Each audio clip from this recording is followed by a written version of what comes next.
Hello and welcome to Rest Peacefully, where we listen, relax, and drift into peaceful rest. I'm your host, Ali, and I'm so glad you've joined me tonight. Tonight's tale is a mesmerizing classic filled with love, suspense, and impossible choices. We travel to a kingdom ruled by a semi-barbaric king whose twisted sense of justice led to a terrifying arena where one door conceals a ravenous tiger and the other a bride chosen by fate. But what happens when the accused is the king's daughter's secret lover and she alone knows what waits behind each door? This is the lady or the tiger? A timeless question left for you to answer. If you enjoy this story, don't forget to like, subscribe, and hit the bell so you never miss a new journey into dream and wonder. Now, settle in, take a deep breath, and let go of the day. Let's begin. In the very olden time, there lived a semi-barbaric king, whose ideas, though somewhat polished and sharpened by the progressiveness of distant Latin neighbors, were still large, florid, and untrammeled, as became the half of him which was barbaric. He was a man of exuberant fancy, and, withal, of an authority so irresistible that, at his will, he turned his varied fancies into facts. He was greatly given to self-communing, and when he and himself agreed upon anything, the thing was done.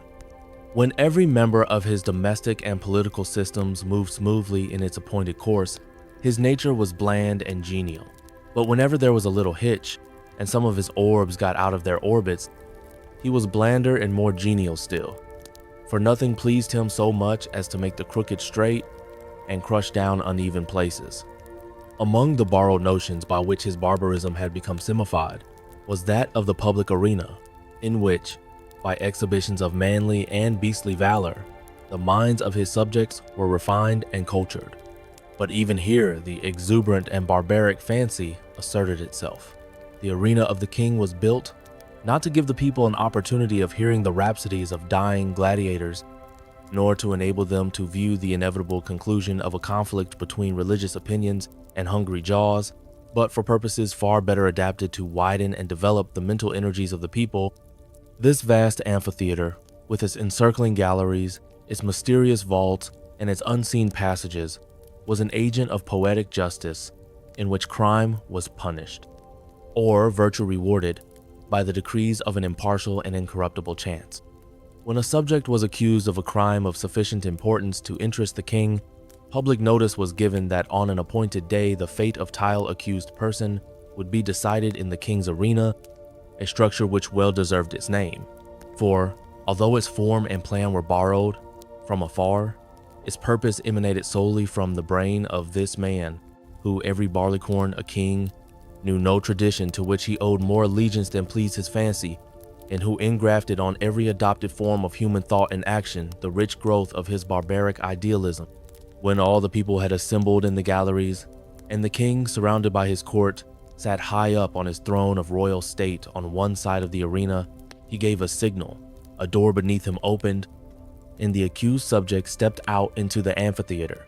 Directly opposite him, on the other side of the enclosed space, were two doors, exactly alike and side by side. It was the duty and the privilege of the person on trial to walk directly to these doors and open one of them. He could open either door he pleased. He was subject to no guidance or influence, but that of the aforementioned impartial and incorruptible chance.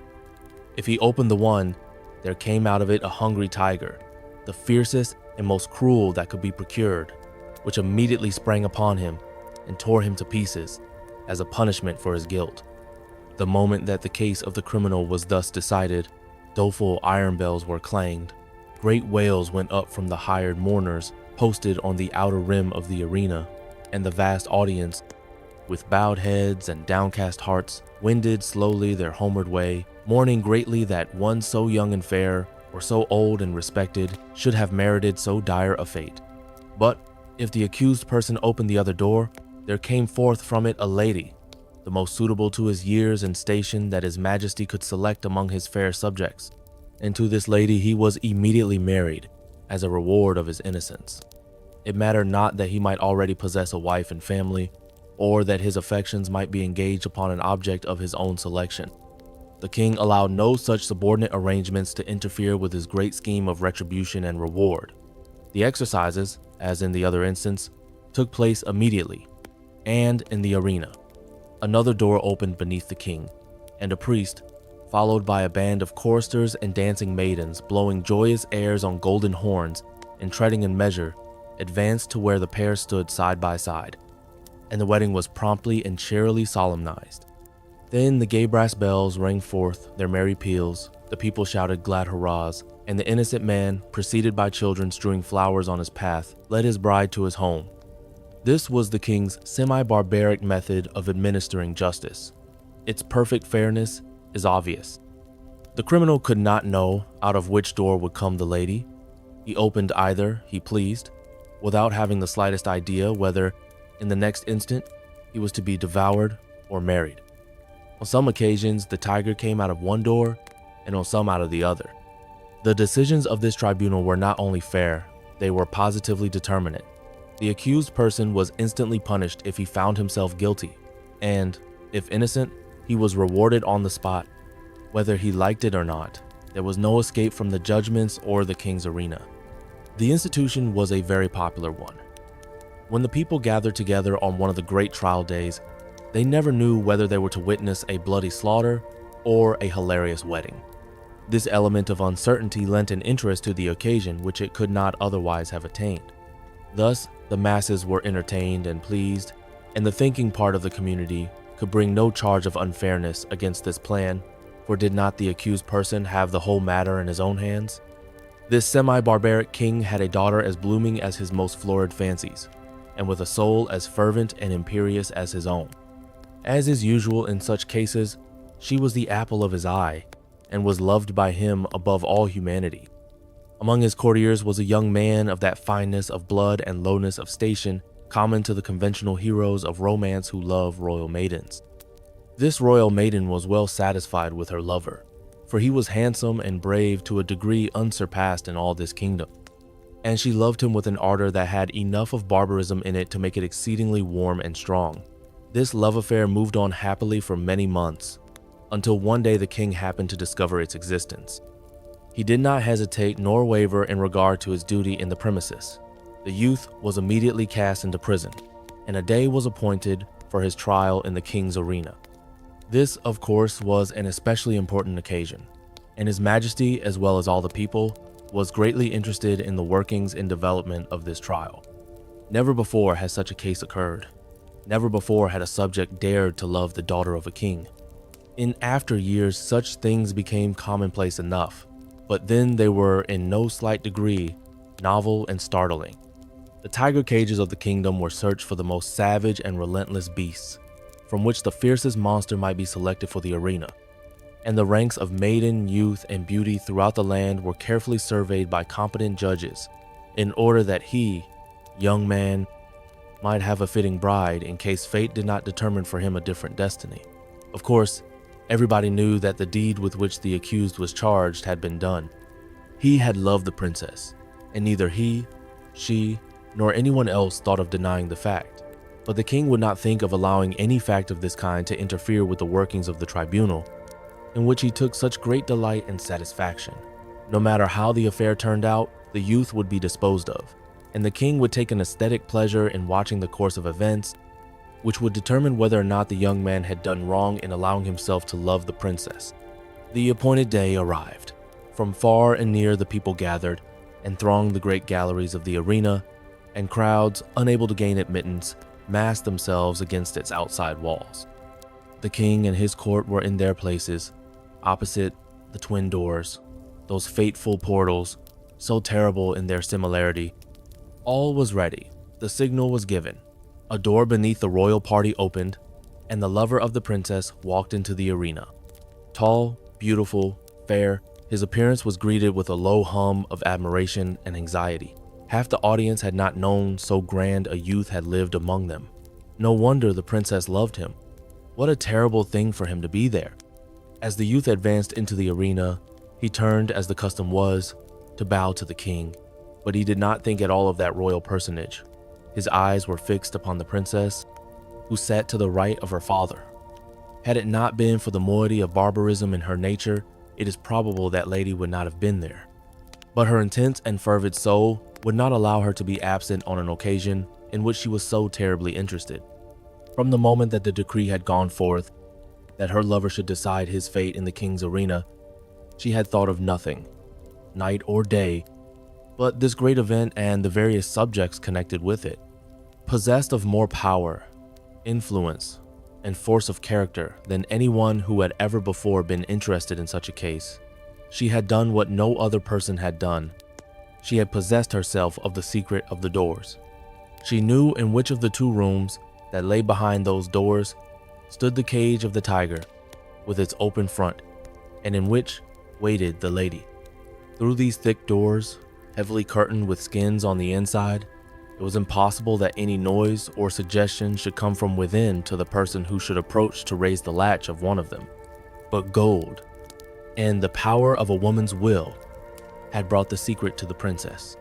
And not only did she know in which room stood the lady ready to emerge, all blushing and radiant, should her door be opened, but she knew who the lady was. It was one of Tile, fairest and loveliest of the damsels of the court, who had been selected as the reward of the accused youth, should he be proved innocent of the crime of aspiring to one so far above him. And the princess hated her.